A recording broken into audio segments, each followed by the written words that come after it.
Hi guys, welcome to HardReset.Info channel. Today I have ASUS ROG Phone 9 and I want to show you how to take long screenshot on this device.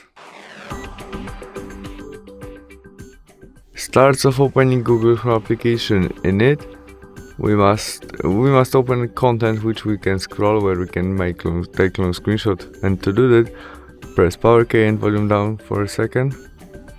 And after that we tap on this first icon, and when we tap on it, we adding more information and creating our own screenshot.